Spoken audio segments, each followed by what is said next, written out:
Jim, thank you for joining us at Termgrid Talks. Nice to be here. I'd like to start with a question on your investment focus. So you're focused on the healthcare space. I'm curious to hear, what do you see as the boundaries of the sector? It's quite a wide sector, and where do you focus most of your attention?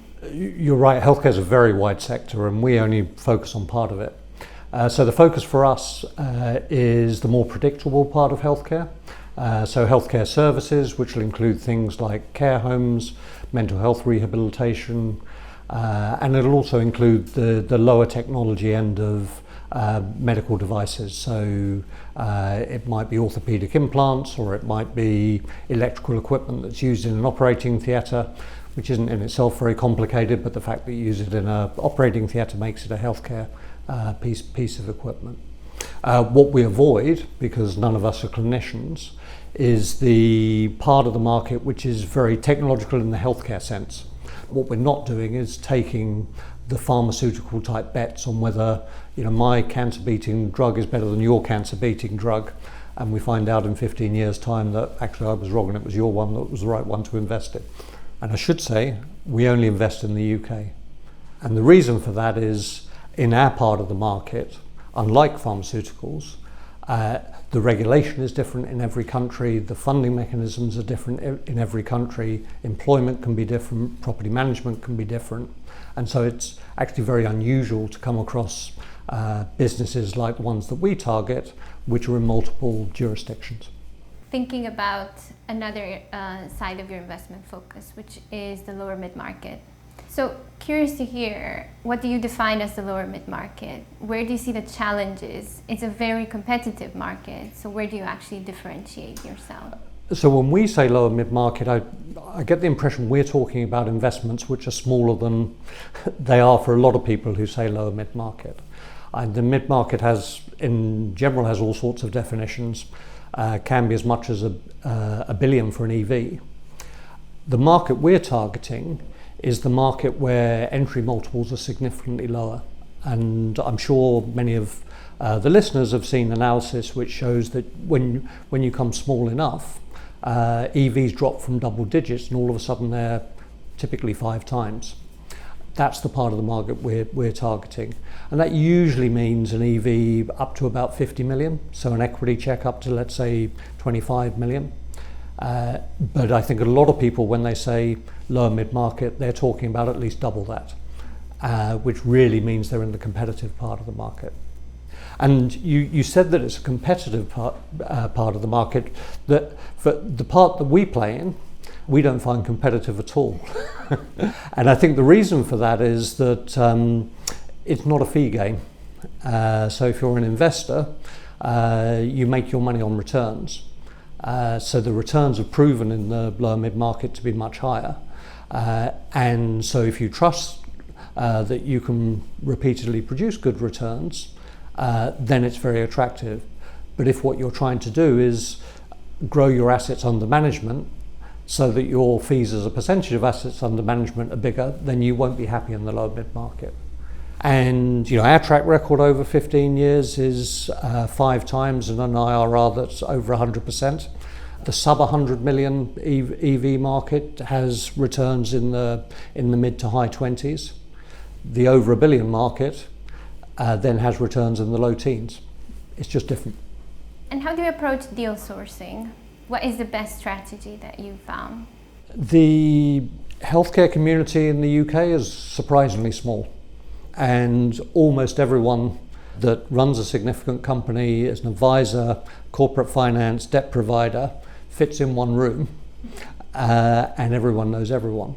It's also somewhat of, and I choose my words carefully here, but it's a community that supports each other. People go into healthcare because of the care word, and so you find that even amongst the people you would normally expect to not have that as their primary objective, you find that they're a caring community. You've only got to read the posts of, for example, some of the law firms that specialise in healthcare, and they won't be talking about the fees they raised or the deals they did. They'll be talking about their charitable work or something like that. That also means it doesn't suit everyone, because a lot of people with a finance background struggle to integrate into a community where the first criteria is that you care. Interesting. I'd like to go back to what you mentioned about the use of debt. So I'd love to hear, you say you don't use it at entry. Eventually you do use it. We have, but on our realised track record, we didn't. And is that a result of the kinds of businesses you buy, the size, the risk, or are there other considerations? It's primarily the size of the businesses. What we define as the lower mid-market really is quite small businesses. Usually we're the first, what you might call outside equity. Often we're buying from a founder.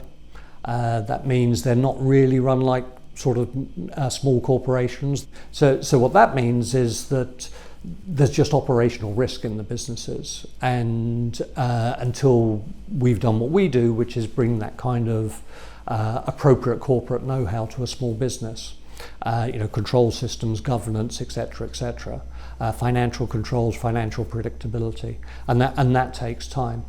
And so during that period of getting our arms around the business, it's often not helpful to additionally bring financial risk through leverage. That being said, once we have got our arms around the business, if, for example, it's a buy and build or a rollout where we're developing new sites, then using leverage to do that is something that we do. And when it comes to leverage, do you have a specific policy, or is that more dependent on situation by situation? It's very much situation by situation. But to illustrate a little bit, I previously worked in the bigger ticket LBO world where the top half of the single digits is normal. 4 times would be a lot in our market, would be unusual. 2 times would be more typical. That also means the debt providers are very different. You go back a few years ago and it was high street banks. And often, a regional office of a high street bank, not even headquarters, unless it was a specialist sector like healthcare. More recently, there are now a few debt funds, but debt funds again tend to be more in the asset management game. So you're not going to build a big book of assets, but you will be able to operate in a relatively uncompeted market. And then there's also a third group now, which has evolved over the last 10 years or so, and these are firms which invested equity through the tax efficient schemes like VCTs and EISs, who also now do debt into the same market. So, for example, we've worked a lot with Triple Point, which is one of those kinds of firms. Interesting. So we've seen a development from that perspective and a shift away from banks, which Yes. is very much a trend of the It's the trend that's happened all the way up and down the market. It's happened in the lower mid-market too. Exactly. Switching gears a bit, you mentioned technology and AI. What is the impact you're seeing of technology in the sector that you're investing in, and what are the opportunities?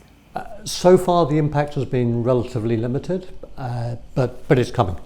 Now, I have a bit of a technology background from my youth, which might not be obvious in what I do today. And in fact, I've just come back from a week at Stanford University being educated on healthcare and AI. So I'm, at least for this week, I'm up to date.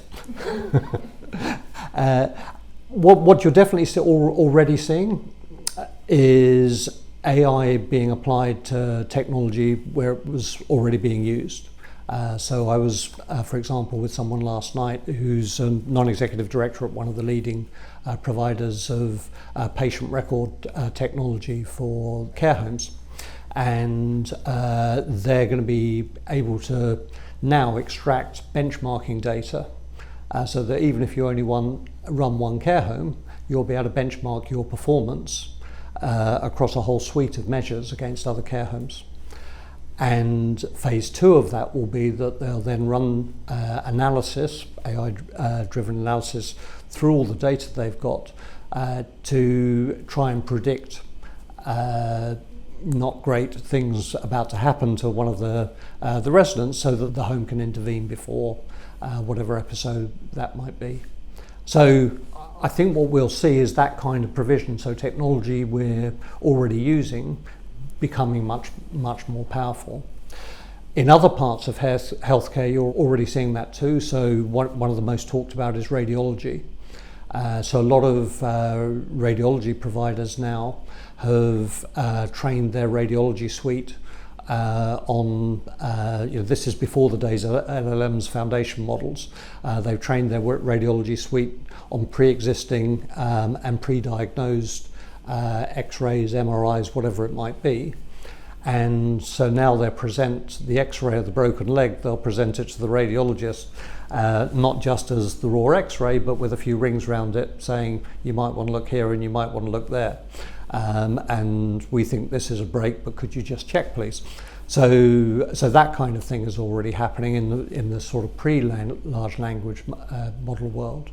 One thing I was particularly impressed with last week was the diagnostic capabilities at a sort of GP type level of the latest generation of large language models. I met with the head of innovation for Microsoft, who happens to be a doctor, and he was telling me some stories which were really just quite impressive. That as a patient you can go and see your GP much better briefed, and as a doctor it really does help you give a double check.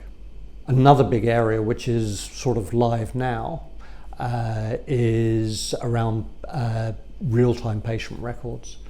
So for example, you can go and see your GP, the whole conversation will be recorded by an AI, and at the end of the conversation you'll get a summary, the GP will get a summary for the notes, it'll produce a first draft of the letter to go to your referring clinician, whoever that was, to be checked and then sent off. And if you're not in the UK, it'll also produce an invoice with the correct billing codes so that the invoice actually gets paid to go off to the insurer. So those kinds of administrative processes, I think we'll see a lot of development. But I do think we're a long time from AI becoming the clinician. I don't think most of us are ready for that. I hope so. Well, you've got to remember that these models are all trained on they're trained on data. The bulk of the data they're trained on is text. There are some images, there are some videos, but they're trained on data. So a good GP, you're going to a good GP, and a good GP will be reading your body language, be looking in your eyes, the eyes of the window of the soul, it'll be looking at your facial expression, and they'll be picking up a lot from your mood. And it's a very long time before AI is going to be able to do that as effectively as a human being does. And a follow-up question, because your focus is the UK market, are any of the trends that you're talking about around AI, is there a difference between the adoption in the UK versus the US? Is the US market ahead of that, or are we relatively similar? I think it's all fairly early pretty much everywhere, is my impression. In the UK, for the bulk of healthcare, and this sort of gets onto a slightly different conversation which we should have, but the National Health Service employs 1.7 million people or thereabouts. If you look at rankings of organisations by size in the world, it's safely in the top 10. You sort of start with the Chinese Army, the American Army, the Chinese Railroad, the Indian Railroad, Walmart, and round about where you get to Walmart, you get to the National Health Service. So in a big organisation like that, it's hard to roll out innovation quickly. So for these new technologies, they're more likely to start in the private sector, possibly as sort of pilots and a little bit of bubbling up from the bottom. But as a top-down initiative within the National Health Service, it's difficult. And that sort of is an example of the role, or one of the roles that the private sector plays in this country when it works with the National Health Services and with local authorities for social care, which it sort of plugs gaps. With a large organisation, they will often find difficulty finding capital, finding focus for niche activities, and that's what often gets plugged by the private sector, whether that's entrepreneurs, charities, private equity funded businesses, whoever it is. That's the role of the private sector. And lastly, Jim, would love to hear about your personal experience founding your own private equity fund, how has that been, and any lessons that you would give to a person that's just starting off and looking to work in private equity? I think that's the usual founder of anything's answer, that a whole bunch of stuff happened that I didn't completely foresee, but in the end it's been a great 15 years. I think my advice for someone starting out today would be that we're certainly in the US, very much here now. The private equity market is maturing, if not matured. And what that's meant is there's much more specialization. Wind the clock back when I was in private equity investments which were funded by other people, and almost every firm would do almost anything. These days, sector focus is a big keyword. That's why we just do healthcare. We're much more effective at it than we would be if we drifted off into other things. Size focus. Size ranges used to be huge. That's why we only do lower mid-market. And in a mature market, it works. As I said to you before, our returns have realised returns today have been 5 times, and we wouldn't have been able to make that kind of returns without that focus. So I think for someone starting out, the question I'd be asking myself is, given what I enjoy, which one of those niches do I want to be in? If you're working, to take 2 extremes, as I said earlier on, the businesses we invest in are operationally fragile when we invest in them. That means we work very closely with them. It's sleeves rolled up, grubby kind of investing. People who like the business of doing business like that. If you're a really super smart financial analyst, but you don't like the grubby end of business, then large cap PE might be for you. If you're someone who cares, healthcare might be for you. If you're someone who loves building things, an industrial specialist might be for you. So all of those kind of specializations are out there now, and so I'd be asking myself, what is it that floats my boat? What do I actually like? Yeah. On the healthcare investment focus, any particular areas and what you focus on? So a couple of things that we look for in the businesses that we target is we particularly like segments where whoever the payor is, they'll pay for quality. And the reason we like that is twofold. Firstly, it means you just orientate the business towards delivering quality. Your quality improves. As a result, there's more demand for what you offer, and you get on this kind of virtuous circle that there's more demand. That means you can put your price up. That means you can reinvest some of the extra money that you make in quality, which means your quality gets better, the demand gets bigger, and it's just a great way of running a business, particularly in an organisation where the staff are there because they care about whoever they're delivering the service to, because they just love it. The second reason we like it is because a lot of other investors, financially orientated investors, really struggle with it, because you've got to have the experience that you can trust that when you get the quality right, profit will follow. And most kind of financial investing, people start with profit and try and push the operations to make profit. And so this requires a leap of faith that if you don't think the right way, you'll struggle with it, and we find those businesses are often surprisingly in less demand than regular businesses. The second kind of business we like is ones where it saves money for the payor. So that's then just an easy sell. Well, thank you, Jim, very much. Pleasure, thank you.